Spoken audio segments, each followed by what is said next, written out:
Hi అండి. నమస్తే. ఈరోజు గూడా ఒక మంచి వీడియో. ఈ వీడియోలో వెండి చేపలండి. ఎండు చేపలు తెచ్చుకున్నాం ఊరికెళ్ళి. ఊరికెళ్ళాం గదండీ! ఒక వారం పెళ్ళుందని. వచ్చేటప్పుడు మేమెప్పుడైనా ఇట్లా ఎండు చేపలు తెచ్చుకుంటాం. అయితే ఏమనుకోకండి. అందరూ ఎలా ఉన్నారండి? బాగున్నారా? ఎండలకి కొంచెం జాగ్రత్తగా ఉండాలి. చాలా నీరసం అయిపోయాం మేమైతే. చిన్న పిల్లలు, పెద్దవాళ్ళున్నప్పుడు కొంచెం మజ్జిగ, మంచినీళ్ళు తాగుతూ చాలా బాగుండండి. అందరూ దేవుడి దయ వల్ల బాగుండాలని కోరుకుంటున్నాను. ఇంకా చేపలు తెచ్చుకున్నామండి వచ్చేటప్పుడు. ఇగో చూడండి చాలా పొడవుగున్నాయి గదా! సావాడి చేపలు అంటాము. ఇంకా తాటాకు చేపలు గూడా అంటారు కొంతమంది. ఇంకా అయితే ఇయి తెచ్చుకొని ఎండలో పెట్టి కట్ చేస్తున్నానండి. కొంచెం చేపలు తిన్న వాళ్ళకైతే చూడాలంటే కొంచెం ఇబ్బందిగానే ఉంటది. తప్పనిసరిగా చూడాల్సిన అవసరం లేదు పాపం తిననోళ్ళైతే. తినేవాళ్ళైతే కంపల్సరీగా చూడండి. ఈ చేపల పేరేంది? మీ ఊరు సైడ్ అయితే ఏమంటారు? నాకు కామెంట్ చేయండి. మీరు తింటారా లేదా అనేది గూడా నాకు కామెంట్ సెక్షన్‌లో చెప్పండి. అయితే ఈ చేపలు తెచ్చుకొని చిన్నప్పటి నుంచి కూడా మాకు చాలా ఇష్టమండి ఈ చేపలంటే. ఎందుకంటే మాకు సముద్రం దగ్గరే ఉంటుంది. రోజు నిద్రలేసేలకే చేపలంట ఆడవాళ్ళు గంపలతో ఎత్తుకొని వచ్చేస్తారు.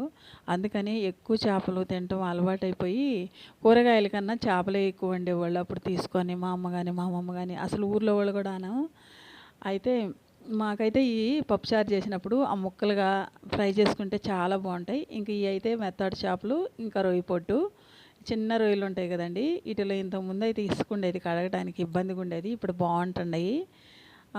మాకైతే ఈ వివరాలు తెలుసండి. ఇంకా చాలా తెలుసు. కాకపోతే నేను తెచ్చిన వరకే వీటి గురించి చెప్తున్నాను.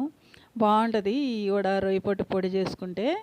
తర్వాత అదయిపోయిన తర్వాత ఇంకా మళ్ళా రోజు ఉదయాన్నే టిఫిన్ చేసుకోవాలని ఇంకా కొంచెం బియ్యం నానబెట్టి దోసలేసాను. దాంట్లోకి పల్లీ చట్నీ, పల్లీలు, పచ్చిమిర్చి, ఒక స్పూన్ ధనియాలు, ఒక స్పూన్ జీలకర్ర, కొంచెం చింతపండు, కొత్తిమీర వేసుకొని ఫ్రై చేసేసుకోవాలండి.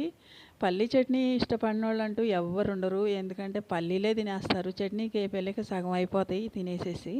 వాటి టేస్ట్ అనేది చాలా బావుంటది కదా! ప్రతి ఒక్కరికి నచ్చుతాయి. చిన్న పిల్లల కాడ నుంచి పెద్దోళ్ళ దాకా.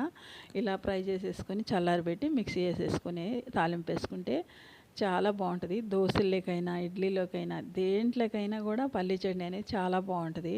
నాకు గూడా ఈరోజు పల్లీ చట్నీ ఎందుకో చాలా నచ్చింది. బావుంది టేస్ట్‌గా. ఒక్కోసారి అలా కుదరద్దు గదండీ! ఇంకా అయితే మేము ఇన్ని రోజుల నుంచి వీడియోలు పెట్టలేదు. మా వీడియో గూడా చూడండి తప్పకుండా. ఇంకా రోజు పెడతాను. చూస్తారని అనుకుంటున్నాను. చెప్పాను గదండీ! ఇంకా కాఫీ పెట్టుకుంటున్నాను. టీ పొడి గూడా లేదు. షాప్‌కెళ్ళి తెచ్చుకోవాలంటే ఇంకిప్పుడు గాదు. 4 రోజులు ఆగాలి.